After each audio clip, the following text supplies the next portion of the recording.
So, Amendment A will ensure that the legacy of this bill, one of which we should be extremely proud, is not undone by a return to business as usual by those suppliers that have thought up additional or carrying out additional practices such as tease and squeeze.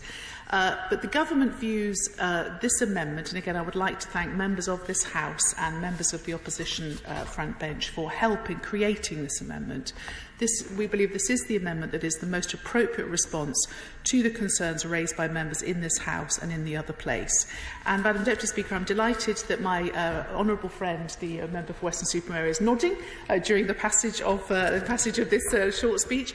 He, along with the Honourable Lady for Don Valley and others, have been absolutely vital in driving this issue up to the top of the government's agenda and making sure that we get both the bill and now this subsequent amendment right, and I offer huge thanks to him and others who've been involved. Of course. So I think it always was the case that the bill has more than a tinge of Labour parentage to it, and now its offspring has further elements of Labour input, which I, for one, very much welcome, because it is just that now. It's a bill upon which all sides can agree is the right thing to do now about energy prices, the right thing to do now about how the market works, and I'm sure that that signal of unity across all sections of the House itself is an important message to all those affected by the legislation that this is a serious piece of work that is going to work and that we are all determined to make it happen.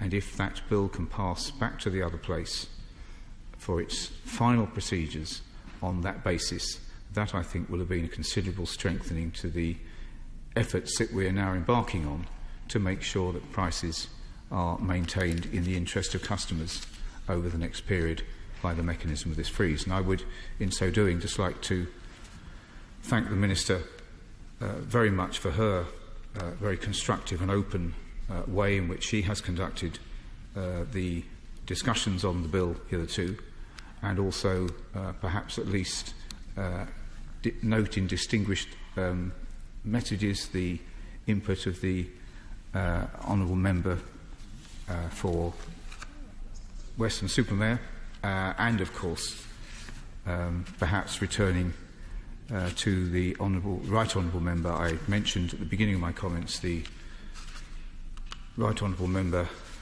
for Don Valley. Thank you, Madam Deputy Speaker, and we are nearly there. This is with fingers firmly crossed, it looks like this is the last but one trot round the track for this particular bill before it goes off for royal assent, and I would like to echo the thanks which have come from all sides on this for the combined and cross-party efforts to get us here. I think the fact that everyone is rushing to claim a degree of authorship shows the truth of the old saying that success has many parents, whereas failure is an orphan. Thankfully, this is not a failure.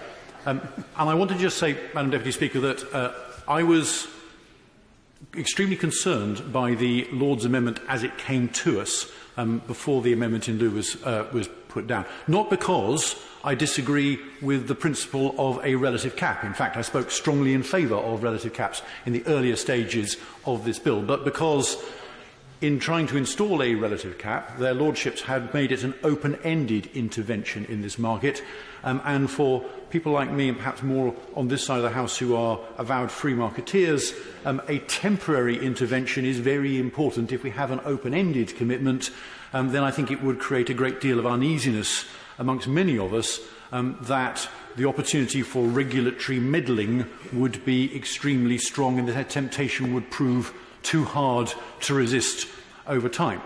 And that's why I'm delighted to see the amendment in lieu that has been proposed, because not only does it not add any fresh powers, it asks Ofgem to use existing powers, but it gives them a firm and direct mandate from this House that those powers should be used.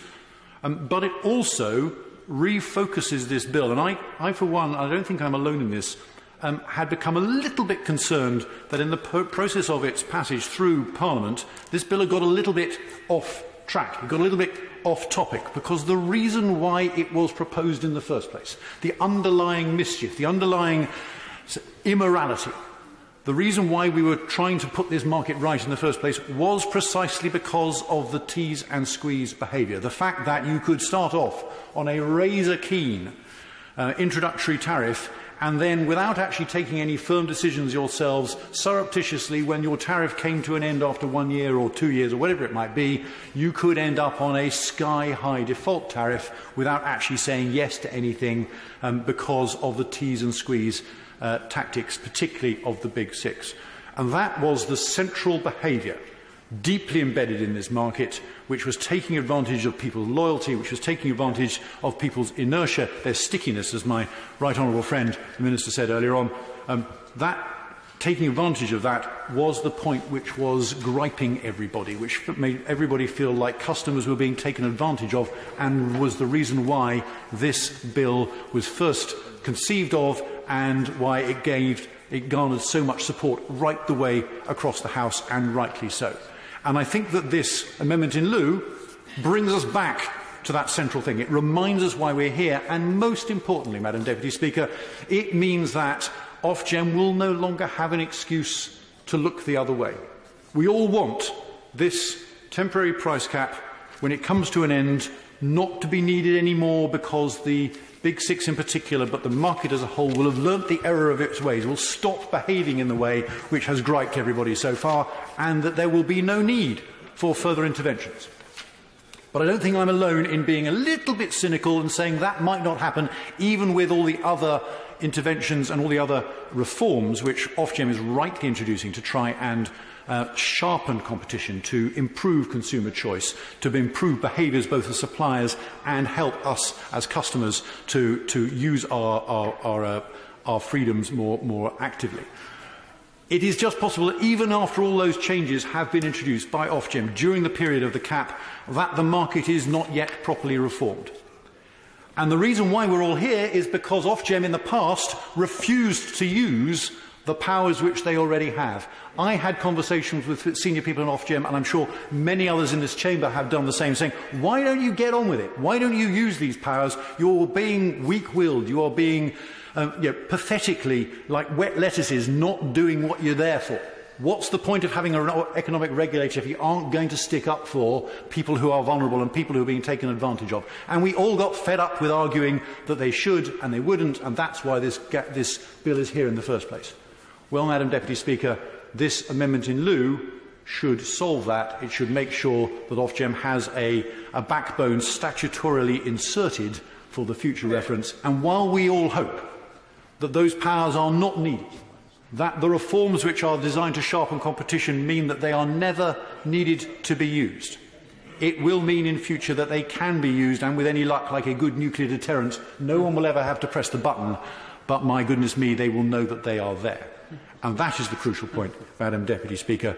So with that, can I welcome this amendment in lieu? Can I say that the message, I hope, goes out loud and clear to Ofgem that we will not put up with them being weak-willed in future. It is up to them to make sure that this market functions properly, not just during the temporary period of the cap, but also on an ongoing basis in future.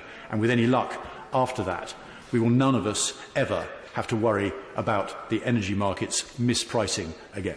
Madam Deputy Speaker, it's a pleasure to follow the Honourable Member for Weston-super Mayor. Again, to pay tribute to the work he's done, the Honourable Member for Don Valley, and my honourable friend, the Honourable Member for North Ayrshire Nairn. I'd like to join in paying tribute to the work of my right honourable friend, the Minister, in the way that she has led the progress of this bill through this House, and also pay tribute to the opposition spokesman, the Honourable Member for Southampton Test. I also would like to pay tribute to my right honourable friend, the member for Weston-super Mayor, and there was also mention of the member for Don Valley. And I agree with much, indeed everything that I've heard, indeed, including from the SNP spokesman on this occasion, which always makes it noteworthy. I think we can all agree. But I'd like to take this opportunity to also comment on the nature of the marketplace, because my right honourable friend quite rightly mentioned that this is a marketplace where consumers are punished, or at least treated as suckers, by the companies they are loyal to, and that surely cannot be allowed to continue. And that's what this bill deals with. And therefore I am proud to stand for this bill and to support this bill and to see it progress quickly back from this place to the other place and then very quickly after that into law. Thank you very much, Madam Deputy Speaker. What a joy it is to be in this chamber when consensus abounds after a couple of days of tearing strips off each other and each other. It's really rather nice to be in here and all agreeing. And that has rather characterised the progress of this bill throughout its time in this place and in the committee on which I had the privilege to serve. I think the Lords have sent back an amendment that it's right that we seek to remove, but I'm glad that a compromise has been agreed between the two front benches, and I think that the new clause that we propose in lieu is very sensible indeed. Thank you, Speaker, and I very much welcome this bill as it places consumers at its heart, and that's really what we're talking about. And in particular, I wanted to welcome the amendment in lieu referred to today, which is a tweak, but a really valuable tweak that makes this bill really work. And to reiterate my honourable friend from Wells, how wonderful to have unity in the chamber after these last few days. It really is absolutely welcome and a lovely feeling. Fully support the government amendments making this bill really work for those it was designed for, the consumers. It's a valuable addition to the overall bill, and I must congratulate all those who have brought it this far, who indeed will make it into law.